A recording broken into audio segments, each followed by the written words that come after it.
Este sermón fue predicado el 2 de agosto de 2026 en la ciudad de Gdansk, Polonia, por el pastor Paweł Bartosik. En una serie acerca de los 10 mandamientos, el 9º decálogo, no darás falso testimonio, basado en Éxodo capítulo 20, versículo 16. Llegamos al nuevo mandamiento, se refiere a nuestra palabra. En él, Dios prohíbe dar falso testimonio. La mentira es la lengua del diablo. Como sabemos, sin verdad y confianza mutua es imposible construir relaciones, familias, la iglesia y una cultura basada en la verdad y en la honestidad. Este mandamiento nos recuerda la pureza y la santidad de Dios, que es la verdad y que no puede mentir, Tito 1:2, y nos llama a sus hijos a ser santos, porque nuestro Padre es santo, 1 de Pedro 1:16. El teólogo James Box escribió sobre el nuevo mandamiento lo siguiente: el propósito general del nuevo mandamiento es la santidad de la verdad y la honestidad en la sociedad humana, así como el deber de proteger la propia reputación y la del prójimo. Dado que la verdad es un atributo de Dios y fuimos creados a su imagen, debemos apoyar, defender y promover la verdad en nuestras vidas, en nuestros hogares, en la iglesia y en la sociedad. El habla es sin duda un maravilloso don de Dios. El Señor Jesús mismo es llamado la palabra eterna de Dios, Juan 1 del 1 al 3 y Apocalipsis 19:13. El lenguaje tiene el poder de sanar heridas, de brindar gran consuelo y fortaleza, o bien el poder de herir y desanimar. Las palabras nos permiten construir relaciones con las personas, expresar amor y transmitir información. A través de las palabras comunicamos nuestros pensamientos, pero también revelamos el estado de nuestro corazón. Dios mismo se comunica con nosotros a través de la palabra que leemos, escuchamos y meditamos. Si queremos vivir una buena vida y especialmente una vida piadosa, nuestras palabras deben ser el fruto de nuestra fe y de un corazón transformado. Deben estar motivadas por el amor a Dios y el prójimo. El Señor Jesús dijo: el hombre bueno del buen tesoro de su corazón saca lo bueno, que el hombre malo del mal tesoro de su corazón saca lo malo, porque de la abundancia del corazón habla la boca, Mateo 6:45. Y las palabras obscenas revelan un corazón obsceno. Las palabras arrogantes revelan un corazón arrogante. Las palabras puras revelan un corazón transformado por el poder del Espíritu Santo. Dios ama la verdad. Jesús dijo que Él es el camino, la verdad y la vida, Juan 14:6. Pero no se puede amar la verdad sin considerar la mentira como algo aborrecible. Escuchen, porque hablo de cosas buenas y lo que mis labios dicen es recto. Si mi boca habla verdad y la maldad es abominación para mis labios. Proverbios 8 del 6 al 7. Considerar la verdad honorable es lo mismo que considerar la mentira detestable. Dios odia la mentira y quiere que hagamos lo mismo. El justo odia el falso discurso, pero el impío actúa con vergüenza y descaro, Proverbios 13:5. Así que no solo debemos amar la verdad, sino también odiar la mentira. Una de las primeras cosas que debemos enseñar a nuestros hijos es a odiar la mentira y a decir siempre la verdad, incluso las más difíciles. En esencia, nuestra relación con Dios se define como caminar en la verdad. Hoy hablaremos del pecado, un asunto muy serio para todo aquel que ama a Jesús. Dar falso testimonio contra alguien es una violación de la santa ley de Dios, que refleja su carácter. Fue por falso testimonio que el Señor Jesús fue condenado a muerte. Por lo tanto, todos los cristianos que aman a Jesús deben odiar la mentira. La mentira lleva a Jesús a la cruz. Si amas a Jesús, odiarás dar falso testimonio. En un contexto público, este mandamiento prohíbe dar falso testimonio ante funcionarios gubernamentales o en un tribunal. Se requería el testimonio confirmado de al menos 2 testigos para condenar a alguien. Que ningún testigo pueda declarar contra nadie por ningún delito o pecado que haya cometido. El asunto se resolverá por el testimonio de 2 o 3 testigos, Deuteronomio 19:15. Jesús se refiere a este principio cuando nos enseña cómo resolver disputas en la iglesia. Y si tu hermano peca, ve y repréndelo en privado. Si te escucha, habrás ganado a tu hermano. Pero si no te escucha, lleva contigo 1 o 2 personas más, para que todo asunto se resuelva por el testimonio de 2 o 3 testigos. Mateo 18, 15, 16. Por supuesto, es posible que alguien reúna a varios amigos para dar falso testimonio. Pero si alguien da falso testimonio, por ejemplo, mintiendo sobre haber presenciado un asesinato, la justicia de Dios dicta que si se descubre la mentira, el falso testigo debe ser sometido a la misma pena que la ley prescribe para el acusado.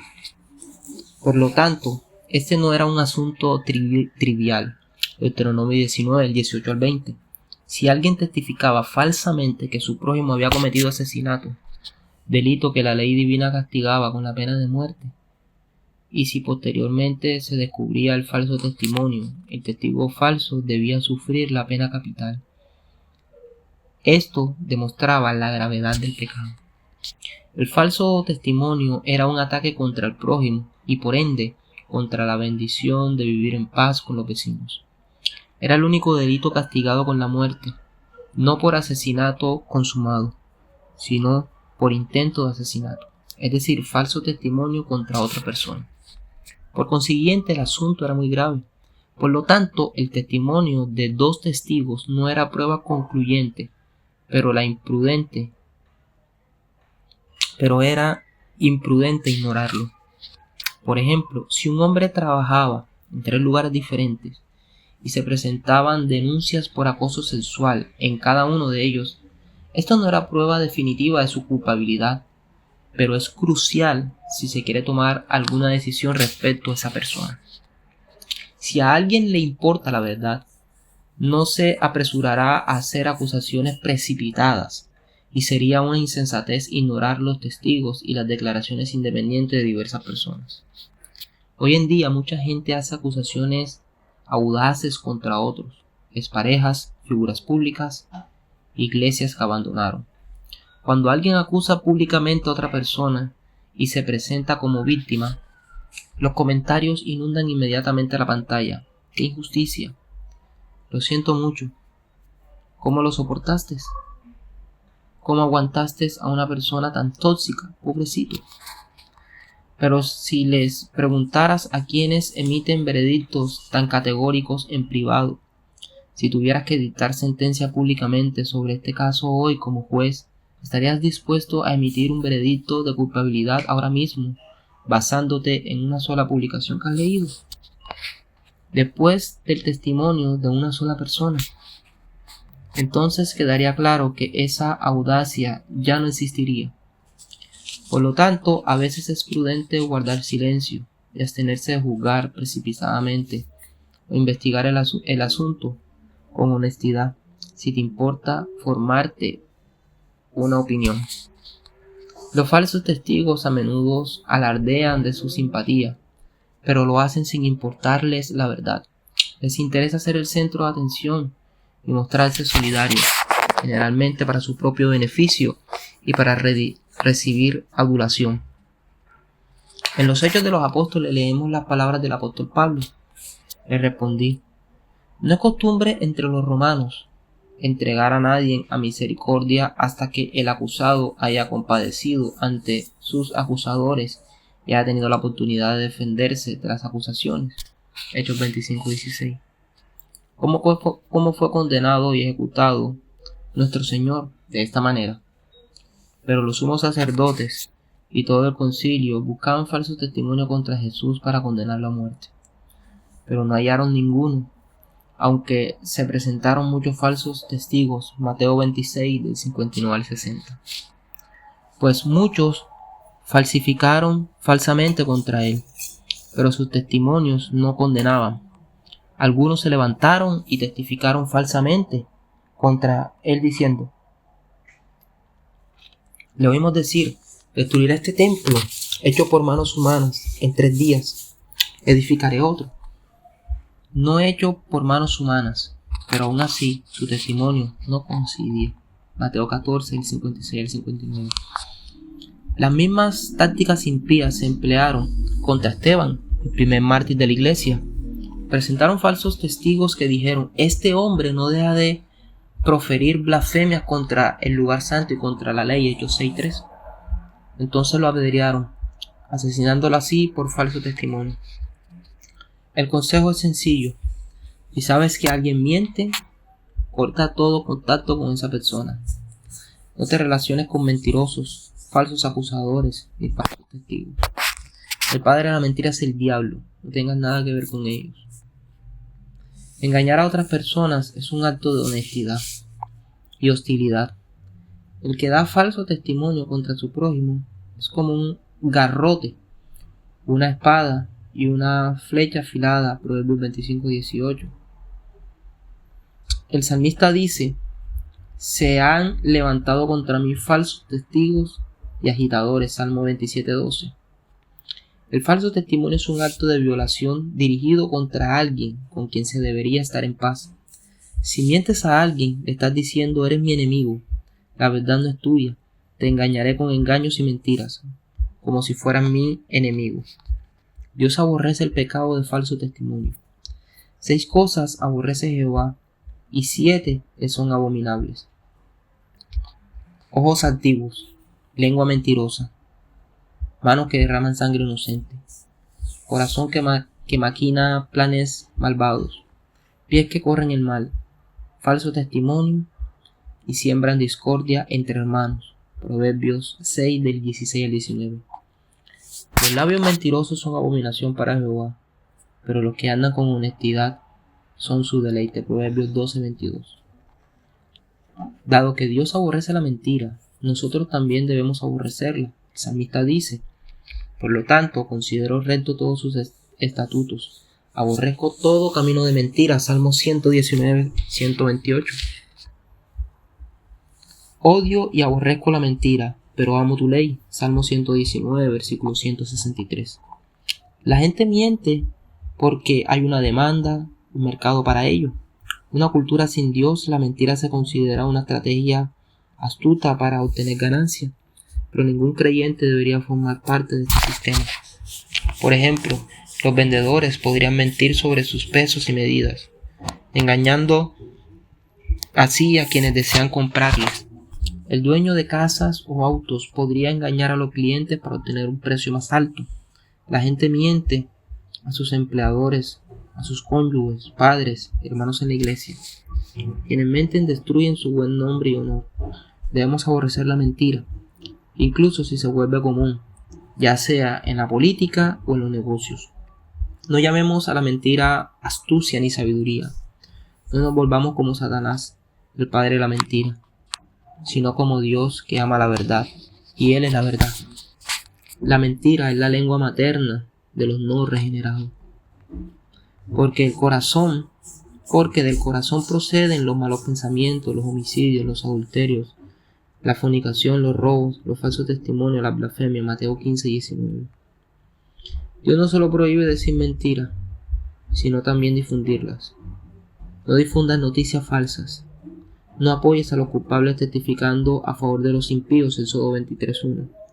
Como dijo el puritano Thomas Watson: da igual si el diablo está en nuestra boca o en nuestros oídos. La Biblia enseña que el deseo de escuchar mentiras es pecado. Somos responsables de lo que escuchamos y de a quién escuchamos.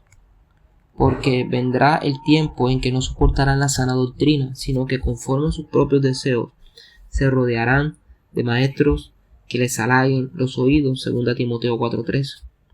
Escuchar a falsos maestros deseando oír lo que halaga al oído sin considerar si es verdad es vivir en tinieblas. Una forma de engaño. Por lo tanto, debemos responsabilizarnos no solo de lo que decimos, sino también de lo que escuchamos y en quién creemos. El maligno presta atención a los labios mentirosos, y el mentiroso escucha la lengua perversa. Mateo 17:4. Así pues, fíjense que el malvado no solo miente, sino que también escucha información falsa. Ni siquiera se pregunta: ¿dónde oí esto? Lo he verificado. Lo importante es que haya buena fuente de información.